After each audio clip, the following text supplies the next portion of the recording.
The cowboy knows nothing more than riding for 8 seconds and winning the rodeo in front of the hometown fans. A little bit more.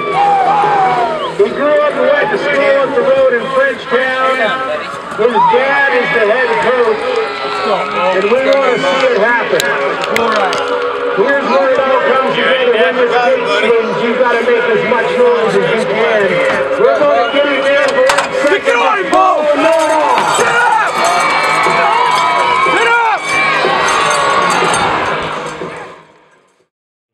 When I first started, I used to get really nervous, and now it's just more excitement. And I kind of compare it to jumping off a high bridge into water. You know, the first few times might be scary, but after you do it a few hundred times, it's going to be exciting, but not scary. So nerves don't really take a part. If there's a big crowd, sometimes get nervous, but not nervous about riding a bull, just nervous about doing good. Beau rides bulls for us. He's obviously my son, and kind of grew up in the rodeo arena all his life, and then was too small when he was in high school to really rodeo, so he wrestled and played football, and then after he got out of high school, then he grew up, and now he's riding bulls, and he still wrestled this weekend.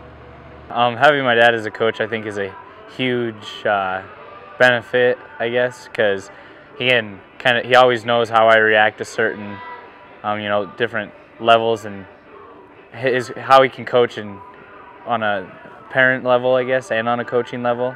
He knows what will benefit me the most. He got me into the sport, pretty much helps me with all my fundamentals and what I need to do and not do, and it's been a really big help. And if it wasn't for him, I would have never even been introduced to rodeo, so having him as a coach is pretty cool. I turned professional in 1981, so that was before he was even born. And my oldest daughter, who's 3 years older than Beau, when she was a week and a half old, she went to 3 rodeos. So they pretty much lived at the rodeo arenas all their lives growing up. And then when they got old enough to rodeo, then I was done rodeoing, and so they got to rodeo. I rode bulls and steer wrestled professionally. And then when I was in college, I rode bareback horses, bulls, and steer wrestled.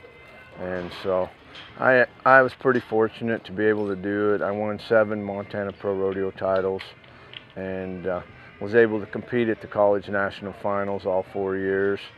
And in high school, I was a reserve national champion bull rider also. That's the only pressure I really feel in this sport is, you know, having him as my dad and his success. I feel like people kind of look at me and kind of expect the success that he had out of me, and so yeah, it is. There's pressure on me, I feel, to kind of follow in his shoes and be successful. Bull riding's done with a loose rope that goes around their belly. You have to have a bell on it, which is a requirement, and then you put a glove on whichever hand you're going to ride with, a leather glove, and then you have a set of spurs and chaps, and then everybody's wearing a protective vest now, which is very, very useful, and a lot of them are wearing a helmet now. And then in the bull riding, once they get their hand in their rope, they have to ride the bull for 8 seconds. They cannot touch him with a free hand. If they touch him with a free hand, then they're disqualified, or if they're bucked off before the 8-second ride.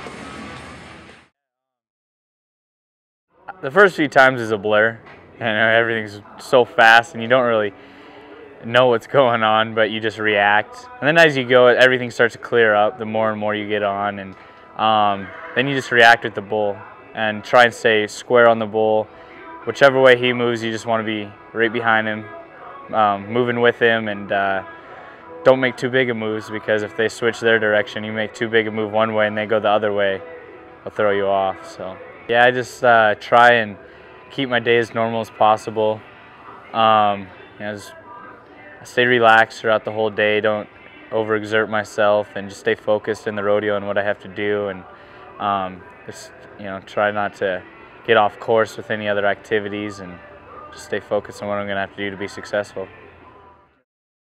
And then we do a lot of talking with them as a mental preparation. You know, we talk a lot about that, different things, so that when they actually compete, it's all in their mind and the way they go.